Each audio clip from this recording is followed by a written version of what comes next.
और तुम्हें क्या पता, मैं जो बात कह रहा हूँ वो ठीक है, और मेरा तजर्बा, मेरा इल्म, मेरा गरूर, मेरा तकब्बुर सबसे बड़ा है। और तुम क्या हो, तुम्हें तो औकात ही नहीं तुम्हारी, तुम मेरे सामने बैठ सको। तुम अपने आप को समझते क्या हो? मैं ही मैं हूँ, मेरी गाड़ी, मेरा बंगला, मेरी एजुकेशन, सिर्फ मैं। ख्वातीनो हजरात, अगर इस तरह के लोग आपकी ज़िंदगी में पाए जाते हैं तो इन्हें कहते हैं ग्रैंडियोस नार्सिसिस्ट। ये नार्सिसिस्ट का शदीद दर्जा होता है। मैं हूं हारून इकराम, relationship and mental wellness coach, और मैं आपके लिए लाया हूं 30 days 30 videos, step by step deal and identify narcissist. इस सीरीज़ का मकसद आपके ताल्लुकात को बचाना है।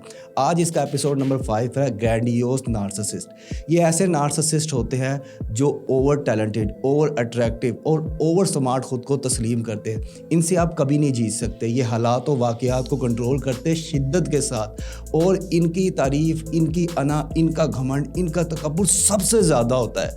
इनको डील किस तरह से करना है? आपने सबसे पहले बाउंड्रीज सेट कर लेनी है कि इनको कितना मुंह लगाना है, कितनी इनसे बात करनी है। और दूसरी चीज़, आपने कभी भी इन लोगों के साथ अपनी पर्सनल इंफॉर्मेशन शेयर नहीं करनी, क्योंकि अगर आप अपने वीक पॉइंट इनके साथ शेयर करेंगे तो ये तनकीद करेंगे, ये आपको बुरा भला कहेंगे और ये आपका इस्तेमाल करेंगे। क्या आपकी ज़िंदगी में कोई ग्रैंडियोस नार्सिसिस्ट मौजूद है? कमेंट में मुझे बताएं, और 1-on-1 ऑनलाइन काउंसलिंग लेने के लिए प्रोफाइल में दिए गए नंबर पर रब्ता करें।